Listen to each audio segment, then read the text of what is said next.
তারা ডিবি অফিসে 48 ঘন্টা আমাকে কোনো খাবারও দেয় নাই, কোনো পানিও দেয় নাই। এটা ছিল খুবই নির্মম। তারপর 2 দিন পরে যখন আমাকে কিছুতেই করতে পারলো না, আমি কোনো আন্ডারটেকিং আমি দিলাম না, তখন আমাকে বলল, স্যার আপনার বিরুদ্ধে 2টা ভুয়া মামলা দিয়েছি, এখন আপনি রিটায়ার্ড, আওয়ামী লীগ কিয়ামত পর্যন্ত ক্ষমতায় থাকবে এবং পলিটিক্যাল মামলা কোনোদিন শেষ হবে না। আপনি মিলিটারির লোক, আপনি বুঝবেন না, আমরা জানি। এই মামলা আপনি কবরে চলে যাবেন, কিন্তু এই মামলা আর কোনোদিন শেষ হবে না। আমি তাদের বললাম, স্যার আমি পলিটিক্যাল পার্সন না। ম্যাডাম খালেদা জিয়া বলার পরেও আমি বিএনপির পলিটিক্যাল খাতায় নাম লেখাইনি। আমি ম্যাডামকে বলেছি, madam I am a soldier, I would like to die as a soldier. আপনি আমাকে দায়িত্ব দিয়েছেন বিশ্বাসের সঙ্গে, আমি সেই সম্মান এবং মর্যাদায় আছি। এরপরে 27 ডিসেম্বর 2018 নির্বাচনের 2 রাত আগে হঠাৎ করে রাত 11:30টায় আমার এলিফ্যান্ট রোডের বাড়িতে হঠাৎ করে প্রায় 20-30 জন লোক সাদা পোশাক। আমি জিজ্ঞাসা করলাম, আপনারা কারা? বলল, স্যার আমাদের পরিচয় দেওয়া যাবে না, আপনাকে যেতে হবে। আমি বললাম, ঠিক আছে। আমি লুঙ্গি এবং গেঞ্জি পরা। আমি বললাম, ঠিক আছে, আমি বাসার ভিতরে গিয়ে আমার কাপড় চেঞ্জ করে আসি। আমার ওয়াইফ 18 BCS এর অ্যাসোসিয়েট প্রফেসর প্রিম রিজভি, তাকে বললাম আমার প্যান্ট দাও। তারা আমাকে বলল, না স্যার প্যান্ট পরার সুযোগ নাই, আপনাকে এই লুঙ্গি এবং গেঞ্জি অবস্থায় বাসার পোশাকে আমরা নিয়ে যাব। তো এরপরে তারা আমার দরজা ভাঙা শুরু করলো। যাই হোক আমি খুলে দিলাম। আমাকে সবাই 10-12 জন মিলে ধরে আপনার নিয়ে গেল। নিয়ে গিয়ে আমার বাসা 14 তলায়, তার নিচে নিয়ে আমাকে মাইক্রো বাসে বসালো। মাইক্রোতে বসানোর পরে আমার চোখ বেঁধে ফেললো।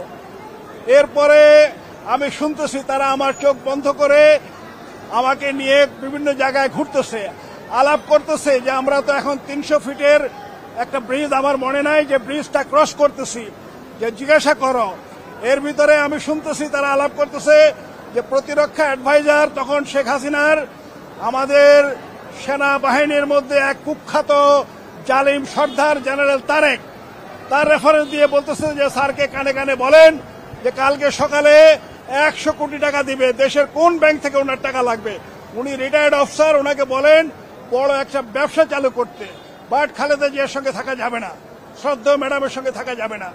এরপরে ডিজিএফআই তখন আবেদিন মিলিটারি একাডেমিতে আমার সঙ্গে ছিল। এই আবেদিন আবার আমাকে একই জিনিস, আবার একই অফার দিল যে স্যার আপনার ছেড়ে দেন। এরপরে আমার অফিসার বর্তমানে বরখাস্ত মেজর জেনারেল জিয়াউল হাসান, সে আমার কোম্পানি কমান্ডার ছিল দীর্ঘ বছর। তো সে এই সবাই এটার সঙ্গে ইনভলভ। তো সেই হিসাবে আমাকে দায়িত্বে নিয়োগ করা হয়। আমি আরেকটু বলে ফার্দার যাচ্ছি। আমার রুট, আমার বাপ দাদার বাড়ি লক্ষ্মীপুর নোয়াখালী। আমার বাবা বীর মুক্তিযোদ্ধা হাফিজুল্লাহ চৌধুরী, তিনি ছিলেন যুদ্ধে আহত একজন মুক্তিযোদ্ধা। তিনি জেড ফোর্সের ইপিআর কোম্পানি কমান্ডার ছিলেন। এরপরে মামলার বিষয়ে ম্যাডামের দায়িত্ব আমি নিলাম। আমার উপরে চতুর্দিক থেকে শুধু ধামাকা, থ্রাস্ট এবং আঘাত আসতে থাকলো। আমাকে আর্মি হেডকোয়ার্টার থেকে ডেকে বলা হলো যে ম্যাডামের ডিউটি করা যাবে না, কারণ এখানে তুমি কমান্ডো বাহিনীর প্রধান, তোমার সব কমান্ডো এখানে যোগ দিবে, so we get you out. দেশের কোথায় চাকরি লাগবে, কয় কোটি টাকা লাগবে, আসো তোমাকে দিব, কালকে সকালে দিব। বাট ম্যাডাম খালেদা জিয়া, তারেক জিয়া, তাদের সঙ্গে কোনো দায়িত্ব রাখা যাবে না। শহীদ, আমি 2015 সনে সেনাবাহিনী থেকে চাকরি শেষ করে অবসর নিই। পিলখানা হত্যাকাণ্ডের পর থেকে আমি সেনাবাহিনীর ইউনিফর্ম পরলেও কোনো ক্যান্টনমেন্টে চাকরি করিনি। আমার জন্য নির্দেশ ছিল আমি এন্টি আওয়ামী লীগার এবং এন্টি ইন্ডিয়ান, ঢাকা থেকে কমপক্ষে 300 কিলোমিটার দূরে আমাকে রাখতে হবে। এরপর রিটায়ারমেন্টের পরে শ্রদ্ধেয় ম্যাডাম খালেদা জিয়া, বিএনপি নেত্রী, তার নিরাপত্তার দায়িত্বে আমার সিনিয়র জেনারেল সাহেবরা আমাকে নিয়োগ করেন। শ্রদ্ধেয় জেনারেল আমাদের আকবর সাহেব এবং শ্রদ্ধেয় জেনারেল ইশতিয়াক সাহেব, ওনারা ম্যাডাম খালেদা জিয়ার ওভারঅল সিকিউরিটিটা দেখাশোনা করেন। পুলিশের তখন ছিল ডিসিটিভি বাতেন, এই বাতেন এটার সঙ্গে ইনভলভ। আর জেলখানে বললাম, এটা লেখা হলো ম্যাডাম খালেদা জিয়ার সঙ্গে একটা বেইমানি। আমার বাপ দাদা 14 গোষ্ঠী বেইমানি করে নাই। আমার বাবা ছিল সোলজার, আমার দাদা ছিল আসামে মসজিদের ইমাম। I will not do it. পরে ওটা গেল বহু চাপাচাপি, আমি কাগজ কেটে দিলাম। এরপরে নেক্সট কাগজ দিল আরেকটা যে স্যার ম্যাডাম খালেদা জিয়া কোন কোন ব্র্যান্ডের মদ খান সেটা লিখে দেন। I got very horrified.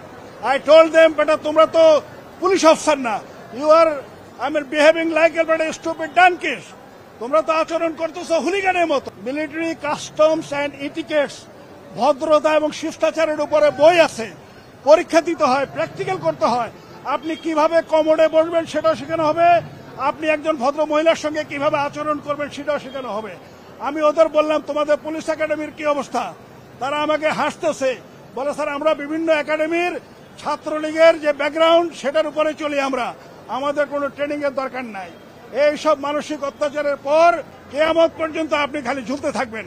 তো শেষ কথা, আমি আল্লাহ পাকের শুকর আদায় করতেছি এবং আমাদের সন্তানরা, ছাত্র জনতা হাজারের মতো যারা জীবন দিয়েছে তাদেরকে আমি সম্মান জানাচ্ছি। না হলে আজকের এই পরিস্থিতি এখানে আমরা আশা করতেই পারতাম না। আমার বাড়ি এলিফ্যান্ট রোড, আমার বাড়ি থেকে পশ্চিমে মাত্র 500 গজ হলো সায়েন্স ল্যাবরেটরি, আর পূবে মাত্র 400 গজ হলো শাহবাগ। আমি 24 ঘন্টা জুলাই আগস্টে আমার ওয়াইফ অ্যাসোসিয়েট প্রফেসর প্রেম রিজভি 18 BCS, আমরা হাজব্যান্ড ওয়াইফ 24 ঘন্টা ছাত্রদের সঙ্গে ছিলাম এবং পিছন থেকে আমি আমার দায়িত্ব পালন করেছি অ্যাজ এ গার্ডিয়ান। তাদেরকে যা বলা দরকার, just to keep them under control and under spirit. তো যাই হোক, এটা হলো শেষ কথা। আর একটা কথা, শ্রদ্ধেয় প্রফেসর ইউনূস স্যার, তিনি আমাদের সর্বজন শ্রদ্ধেয়। তিনি যেই দিন বলেছিলেন যে আমাকেও লোহার খাঁচায় ঢুকানো হয়েছে, আমার খুব কষ্ট হয়েছে, আই ক্রাইড। ওনাকে ঢুকানো মানে আমার মনে হয়েছে দেশে 18 কোটি মানুষ